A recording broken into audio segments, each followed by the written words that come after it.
Good afternoon and thanks for joining us here on Midday Live. I am Wendy Lai. First, we start with our headline stories. TV3 grabs 4 of this year's GJA awards.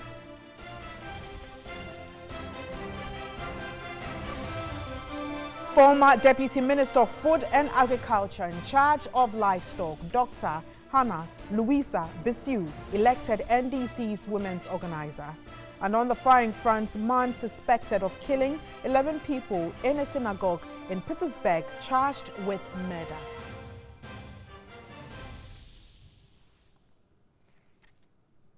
I've got the details of these stories. We have entertainment and sports as well. Do stay with us. And let's start with the good news, which is also big news here for us at Media General. And 3 Media General journalists pick up 4 awards at this year's Ghana Journalists Association Awards. Now, Portia Gabo and Stanley Blewu grabbed an award each, while Peter Kwao Adato received 2 awards. Portia Gabo, one of the station's anchors and multiple award-winning journalist, received the Best Environmental Reporting Award in the electronic category with a 2017 story that highlighted the effects of plastic waste in the country.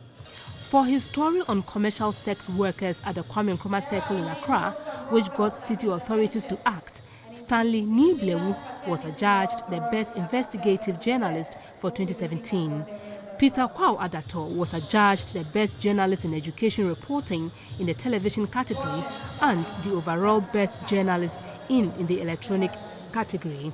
His awards were the result of 2 stories, one about a blind and deaf student who defied all odds to get education, and the other about smuggled expired sardines into the country.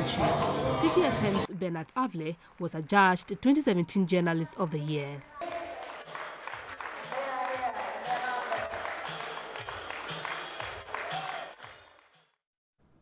Say a big congratulations to our winners and all GJA winners for last night's award. We have more on News 360 at 7. But let's move on to other stories. And pupils at Basari Kura in the Pandai district of the Northern region do not often go to school. Parents attributed the worrying situation to teacher absenteeism.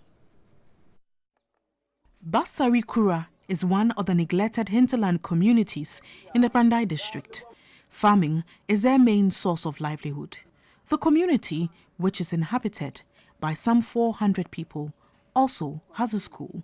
However, quality education is not guaranteed because teachers deployed by the Ghana Education Service to teach do not regularly attend school.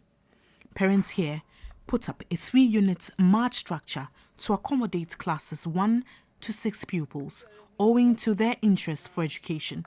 But children of school-going age still roam in the community. Classrooms have been abandoned as goat excreta is visible everywhere. We were told school has not been in session for about 3 days. A teacher for no teacher for no a being per school no but say a ben tia neka. Teachers posted to this community do not often come to school because they claim they are not being paid. The school has large enrollment, but it has been in a poor state. Chief of the community, Bakuba Anaba, who is also the chairman of the Parents Teacher Association, is worried efforts to compel the teachers to be punctual have failed, claiming they are not being paid. Yaka aya meeting ayo meeting sa some de obaka ne say yentua no ka. The community has engaged the teachers in several meetings, but they show no commitment to teach, and it is affecting the pupils. But District Chief Executive for Pandai, Emmanuel Atta Tasablata, is promising he would address the challenge. What we have observed is that some of them, if you put them, the communities that they are coming from, because they are making this small farming, their interests lie on the farming more than teaching. So we want to swap them and monitor. Family planning is not an option in this community. The chief of the community, for instance, has 32 children with 4 women, but only 21 of the children were at home when the mission team visited. he has set a target of giving birth to 40 children. His elderly children work on his farms while he educates the younger ones. On some occasions, he uses them for entertainment.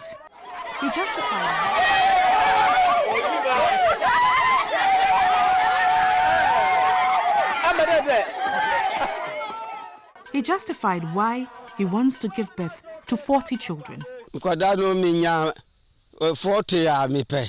I want to give birth to 40 children because I will be able to provide their needs. At Basari Kura, people take pride in giving birth to many children. In the midst of poverty and hardship, his elderly son, Bakuba Bula, believes taking after his father is a way to maintain the family's legacy. If my father gives birth to 50, I will also give birth to 50. If he gives birth to 100, I will also do same because he has been able to cater for all his 4 wives and numerous children. So I feel I should also do same. His sisters are married off at tender ages. Bukuba Anaba has already married off his 16-year-old daughter. This practice is rife at Basari Kura, hence efforts would be required to curtail it. And there's more in relation to the stories in the Pandai district this afternoon. Pupils at the Blaja DA Primary School in the district of the Northern Region are compelled to bring firewood from home before they benefit from the school feeding program. The caterers say they are not aware they are supposed to provide water and firewood themselves.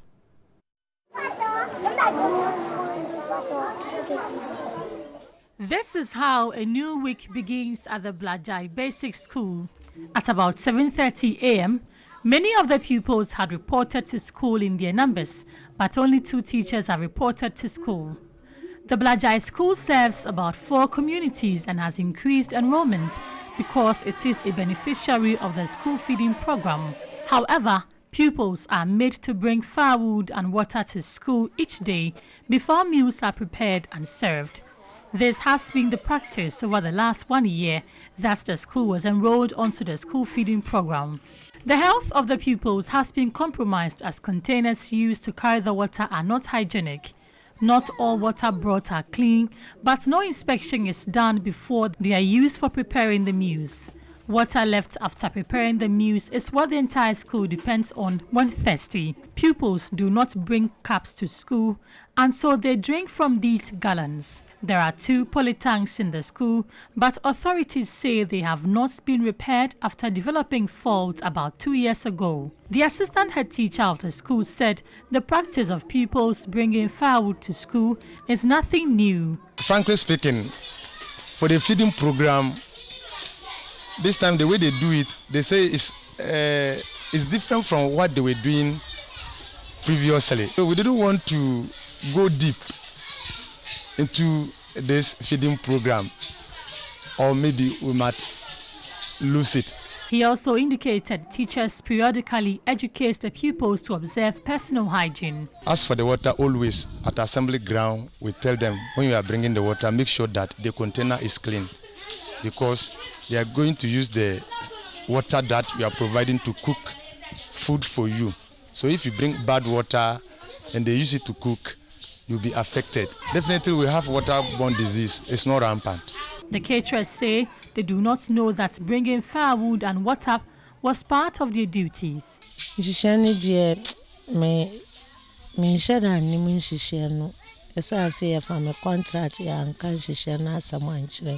do not know the details of the contract. I was asked to cook for the pupils.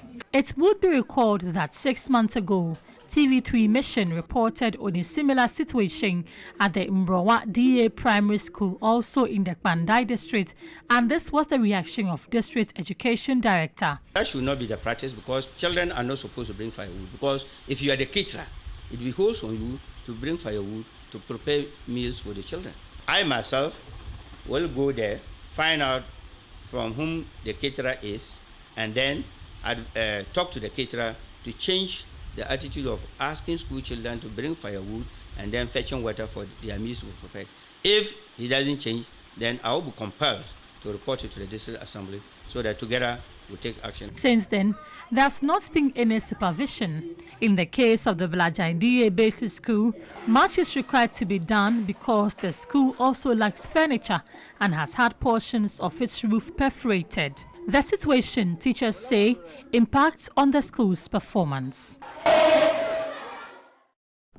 That's all for our mission stories, but we're still focusing on education, tertiary education, I must say, and governments through the Ministry of Education has formally invited the University Teachers Association of Ghana, UTAG, and the Teachers and Educational Workers Union, TEU, to have their representation on the KNUST Interim Council. I spoke to the head of communication at the Education Ministry on Midday Live yesterday. According to the head of communications at the Education Ministry, Ecoviscent Asifwa, University Teachers Association of Ghana, UTAG, and Teachers and Educational Workers Union, TEU, now have a representation on the KNUST Interim Council. We're following further consultations in the light of the concerns raised by the various groups about the membership. Government, through the Ministry of Education, will advise the membership. And so now what we are doing is that we have formally invited UTAG and we have formally invited TEU to give us a representative so that we could add to the interim council. Asked if it was an afterthought, he indicated concerns raised after the institution of the interim council led to the change. We assume that they would have been represented through Professor Ejapa, who is the longest serving professor on the campus of KNUST, represented as convocation and also as a member of UTAG, somebody who understands them. However, upon reflections, we decided to invite UTAG and TEU formally so that they can make up the number to be 9. On the calls for reinstating of the old council of KNUST, this is what he had to say. On our part as a Ministry of Education, we feel that at this instance that we find ourselves as a nation, especially upon the recommendations that came from the Regional Security Council, that if we want to open the school for academic exercise to start, it means that we should be able to deal with the root cause of what really transpired for us to get to where we are today. And so in implementing, or as it were, acting on the advice of the Regional Security Council, for us to be able to deal with the root cause, we decided to have an independent body, that is the interim council, who should be able to embark on a fact-finding mission, number one, and also recommend to government as to the way forward. More on education, but away from KNUST, and the Mion District Assembly is warning teachers to be in school even in the face of heavy rains or poor road network. Teachers who absent themselves from school are liable for sanctions. The District Assembly contends the move is to reduce teacher absenteeism in the district. The district can boast of quite a good number of basic schools, and children here have passion for education. However, District Chief Executive Hassim Mohammed is not impressed with standards. The rainy season impacts negatively on academic activities. With rivers crisscrossing each other in the district, most areas are hard to reach during the rainy season. Rivers overflow its boundaries and roads become more trouble. Most teachers, therefore, take advantage of the situation to stay away from school. A clear instance is the Budalana Primary School, where teachers had not shown up 3 weeks after school had reopened.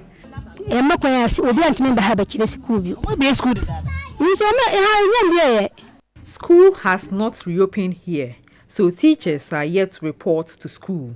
But the DCE, Mohammed Hassim, says the practice must stop. The educational authorities have been moving around for the past few days trying to see how best they can make sure that all teachers are at post. It may not work immediately, but they have to ensure that once schools have reopened, teachers posted to the hinterland should try as much as possible within these difficulties to reach the various places. I'm encouraging the communities, that is the stakeholders, assemblymen, chiefs, and opinion leaders to come together and build at least one room in that community this year to house a teacher or to house a number of teachers. The following year, they contribute and add one. I'm envisaging that with this, by 6 years' time, every school would have accommodation enough for the teachers. The DCE, Asim, has a vision to improve on education standards in the districts. And close to 90% of pupils at the Murukusu DA Basic School in the Bono Alpha region lie on the bare floor to read and write due to limited infrastructure. Some teachers in the school are forced to share a single detached room due to accommodation challenges. Johnson Tichi has more. Established in 1989, the Murukusu DA Primary School has a population of 325 pupils with 12 dual desks. Primary 3 pupils of the school sit on the bare floor to read and write, whilst Primary 1 and 2 pupils lie on their belly to write. This, school authorities say, make teaching and learning discomforting. Head teacher of the school, Bernard Mensah, says half of their population is allowed to play outside while they engage the other half. KG 1 and 2 pupils study at a nearby Roman Catholic church, which is also not conducive for teaching and learning. In spite of their challenges, the KG teachers and their pupils enjoy every bit of their lessons.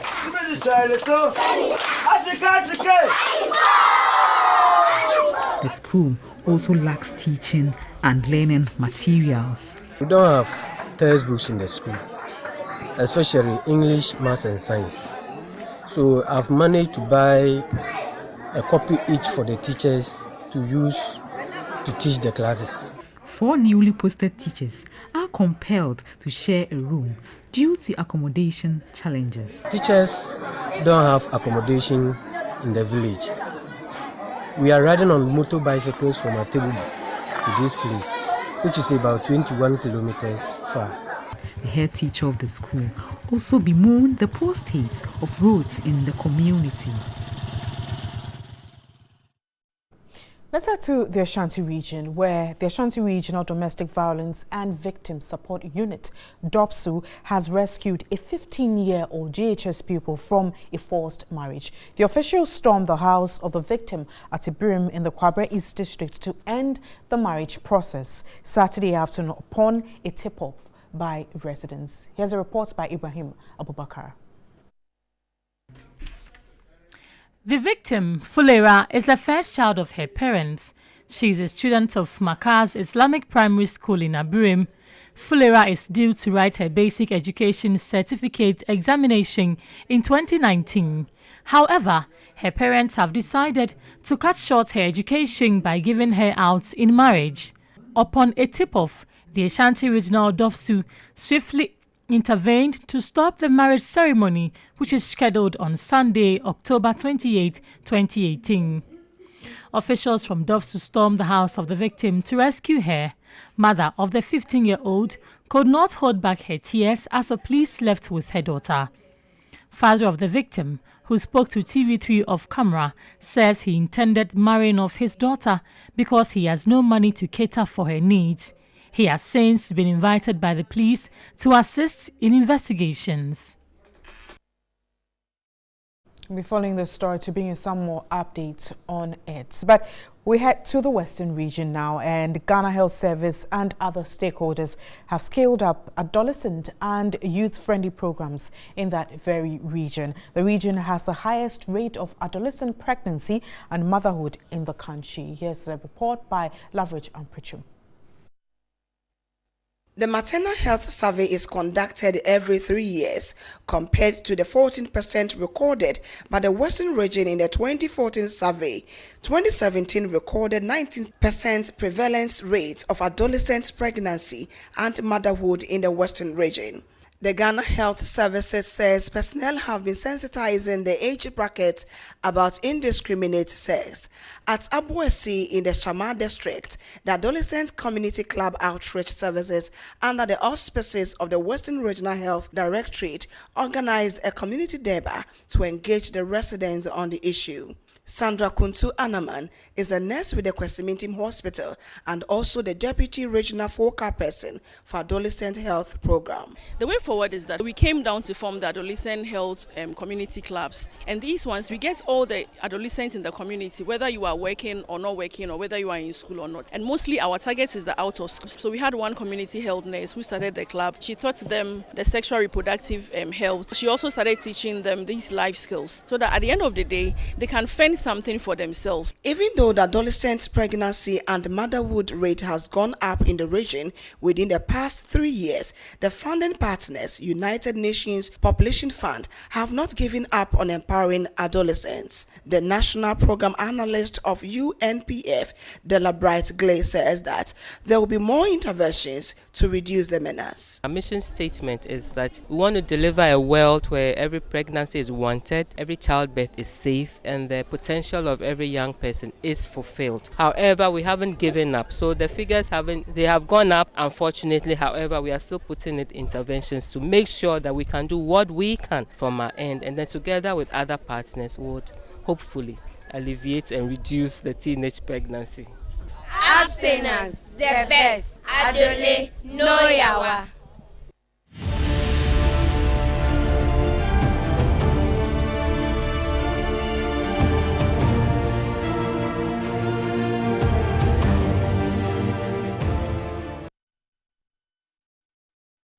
And now to politics, and former Deputy Minister of Food and Agriculture in charge of livestock, Dr. Louisa Hannah-Bissue, has been elected women's organizer for the National Democratic Congress.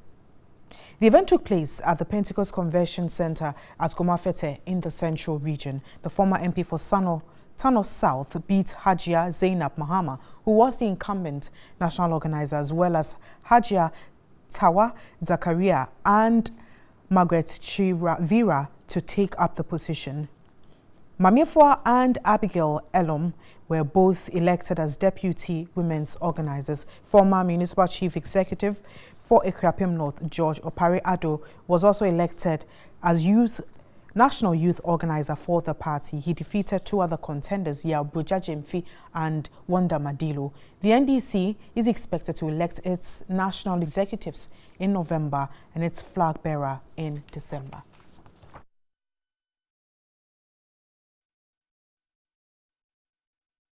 Away from politics, SWE Foundation, the corporate social responsibility arm of Media General, together with the breast unit of the Kolebu Teaching Hospital, organized a charity car wash dubbed Pink Bubbles at the Accra Mall to climax the Breast Cancer Awareness Month. The event was aimed at raising 10,000 cedis to assist a 45-year-old Cecilia Johnson, a breast cancer patient, to undergo surgery. 45-year-old Cecilia Johnson has lived with breast cancer for over a year. In a recent report by TV3, she shared her ordeal and the challenges she faced. Cecilia is the only female survivor out of 10 siblings born to her parents. Her only brother and child have abandoned her due to breast cancer, and this has made life quite difficult for her. Although the treatment has severely had a toll on her finances, Cecilia's condition is still deteriorating. She currently needs 7,758 cedis to buy drugs so that her condition would improve to enable her undergo surgery. My breast is sore. I have to visit the hospital daily to dress it, but I don't have money. I want the public to support me. The Pink Bubble Car Wash was organized by TV3 Foundation, the corporate social responsibility arm of Media General, together with the breast unit of Kolebu Teaching Hospital, to raise 10,000 cedis to help Cecilia Johnson, a breast cancer patient, undergo surgery. Ghana's most beautiful contestants washed cars and moved around with boxes to reach as many people as possible to raise funds. Former Minister of Tourism and Creative Art Elizabeth Ofosu Ejari commended Media General for the initiative. It is very good that the awareness is created so that people know that it is not a curse.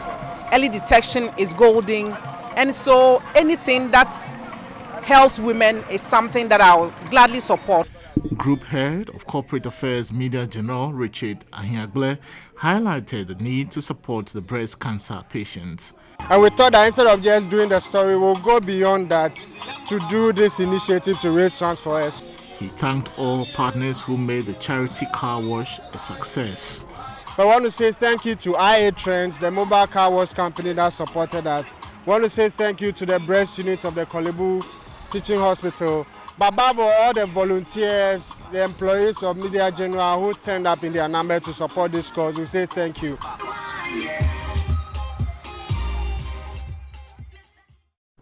And we say thank you for making this possible. Look out for more from the GMB girls as well. You're still watching Midday Live. Do stay with us.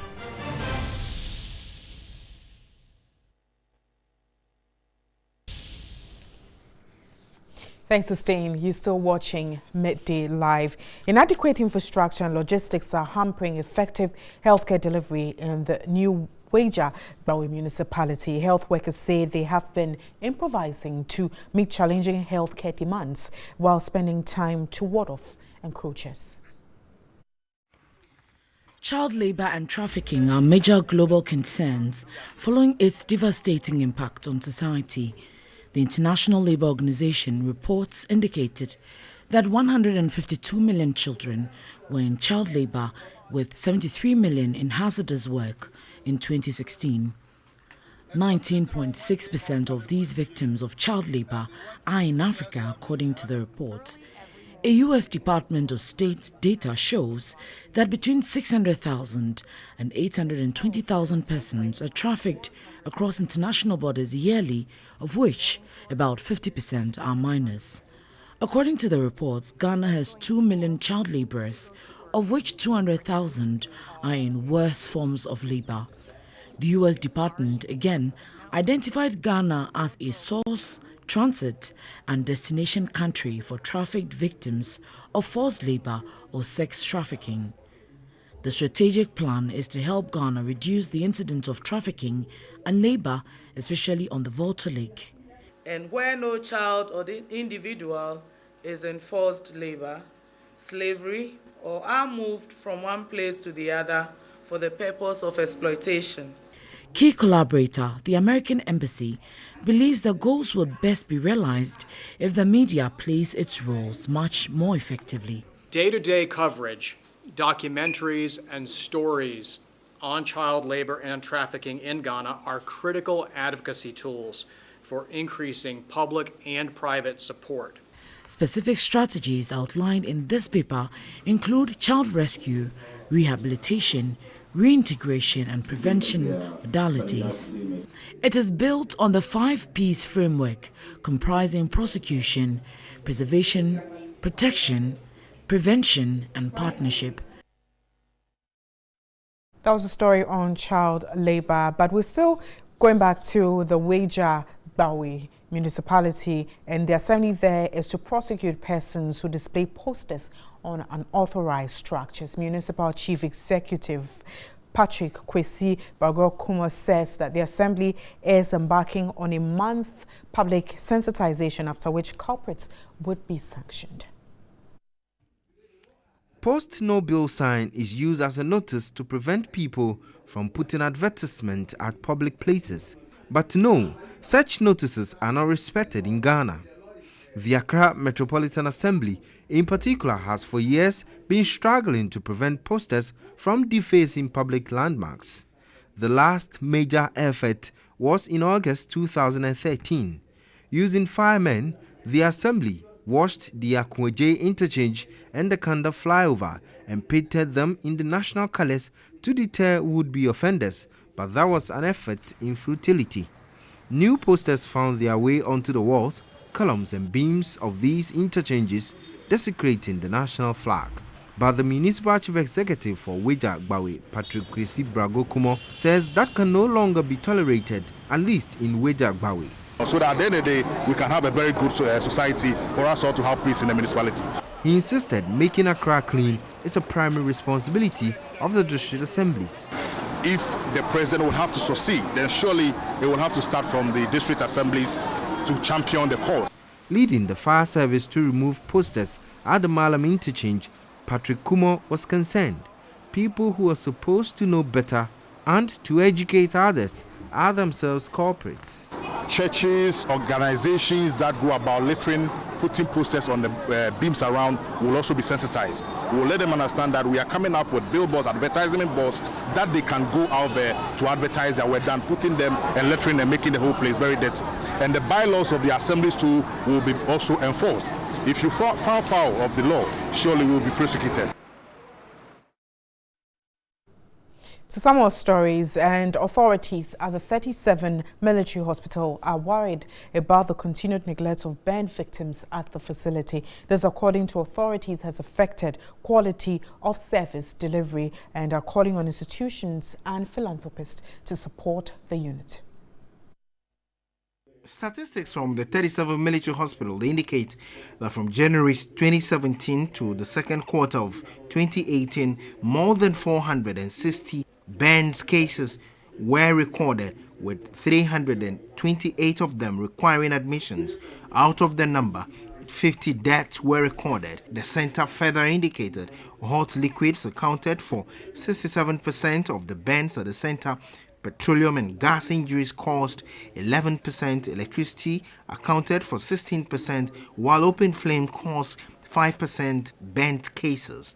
The head of the 37 military hospital burn center, Annie Jokoto, said there is the need to pay attention to Ghana's burn centers. We need a lot of these things to help take care of whoever comes here, because we don't turn people away from here. And you know, some people, when they come, their relatives don't come. They start coming initially, and then as we go along the line, you don't see them anymore, because it's very expensive taking care of these people. The worrisome situation has compelled officials of the burn center to train and deploy special medical nurses to the burn center for quality service delivery. Touched by the center's plight, officers of the Accra East Grand Ladies Auxiliary of the Knights of St. John International have made presentations to the center to assist in operations. The leader of the group, Belinda Dogbaje, expressed worry over the phenomenon of burn cases in the country. Recently, we heard so much about fires in Accra, and we need to do something to also help those who were involved. We were told that 37 is usually the first call when it comes to accidents, looking at the prime area where the hospital is situated. So we felt coming here is appropriate. From healthcare, and Okaikwe South Municipal Assembly has warned state developer JL Properties to discontinue construction of houses along the Achimota drainage. The assembly claimed construction of buildings along the drainage poses danger to would-be occupants. The Okaikwe South Municipal Assembly, carved out of the Accra Metropolitan Assembly a few months ago, has vowed to ensure sanity in the manner buildings are put up in the municipality. After assuming office nearly 3 months ago, the municipal chief executive Boy Lai has embarked on an inspection exercise together with a team from NADMO, the military and urban roads, to check indiscriminate siting of buildings in the area. The landlord of this building here at Tesano refused to heed to several warnings to discontinue with construction. We've given them the last dates for 7th December. Now, if we come by 7th December and 17th December and they have not vacated, then we have to take a decision, maybe to come and clear them from the room or whatever. The team moved to the Chimota Old Lorry Station to inspect this abandoned building turned into a refuse dump and an abode for squatters. The team inspected some flood-prone drains in Achimota. Here at Achimota Zoom Park, the team pulled down some structures and warned the estate developer JL Properties to discontinue construction of buildings along the main drains and refuse sites since they do not have permit. Not one single permit on all these buildings you are seeing here. So I brought you here for you to see for yourself what is happening in our country. And so that tomorrow if I come and I'm taking action, you, the press, will come with me together, then we can, do something together. Owners of the property denied suggestions they had committed an illegality and threatened to petition government over the conduct of the assembly. If our permit situation has not been finalized, don't you think that you have to sit down with us and show us the way around, how to move it forward? A new municipality with no funds. President says that everybody improve your IGF. Don't you feel that you have to talk to people like us? We are employing over 400 odd people. Don't you want to encourage us? I've asked him to stop that one. And I've asked my engineers to go the one along the river. As for that one, there is no compromise on that one. We can talk about his permit issue and all that.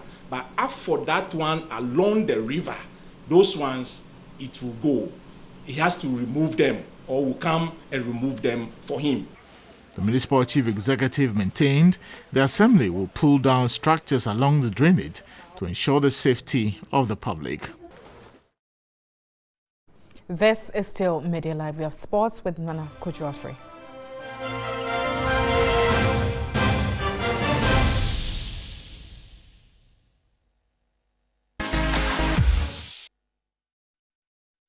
And this afternoon, rapper and winner of Talented Kids Season 9, Samuel Owusu, is back in Ghana after his week-long tour in Dubai. The fast-rising rapper toured attraction sites, including the Ferrari World and the IMG World of Adventure and the Desert Safari, where he enjoyed a donkey ride. The elated rapper described the trip fun as a wonderful experience. Beat Bank. It is spectacular. The experience is very, very good. We went to Dubai Mall, Dubai Aquarium, Ferrari World, the Desert Safari, a whole lot, the Burj Khalifa. Yeah.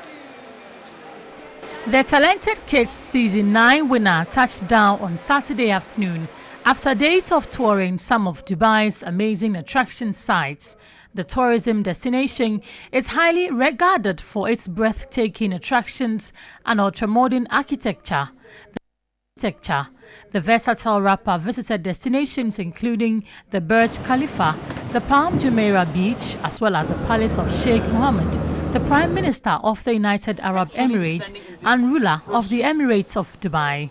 Beaming with smiles, the budding talent described the experience as breathtaking. It's very good for me to, get exposure. The young rapper had a spectacular experience enjoying a camel ride at the Desert Safari. Also on the trip were pupils from the British Columbia College. Visited Ferrari World. We went around a lot of rides. It was so fantastic. It was epic. It was so great. And what about you? It was very fun. Samuel's mentor and Talented Kids judge Benedict Yate was particularly excited about the adventurous experience at the IMG World. A wonderful experience there. We went to the IMG World, where we went on several adventure programs, and it was fun. Indeed, we had a fantastic time. Beyond the fun, the exposure, according to the educationists, will help boost the self-esteem of the promising rapper. In contemporary education and child development, giving the children the relevant exposures really work on their self-esteem, it works on their self-confidence, because there's a thin line between the African child and then the Western child. They can do so many things, but because the Western child has a lot of exposure, normally they dominate over African children. But giving this boy such an experience, trust me, he can now, match every child from any part of the globe, because he's seen it all. He's experienced it all. Now it wasn't like watching it in movies or seeing it on TV. It was a wonderful experience. Samuel Owusu's family were at the airport to welcome him. Such a good feeling for Samuel Owusu. Now we look at some more entertainment, and Zola Music signed rapper Macasio is set to rock Bukum Arena on Sunday with his Total Shutdown concert. The rapper, who has been in Accra ahead of the highly anticipated concert, visited his fan base at the Konkomba markets. The visit was to affirm their relationship. This year's Total Shutdown concert, scheduled for Sunday, October 28th, which is today, will see the breakout artist of the year winner at the 2017 Three Music Awards rock the stage with some top artists from both northern and southern Ghana. The Dagomba Girl hitmaker has promised to thrill patrons with pure entertainment and varieties of classic Ghanaian music.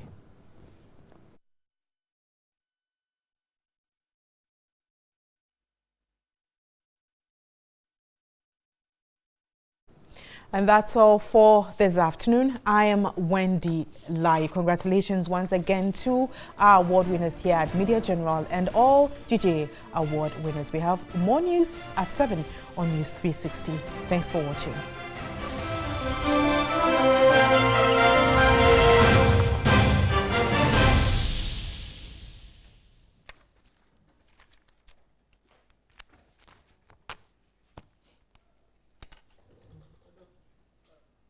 Mini.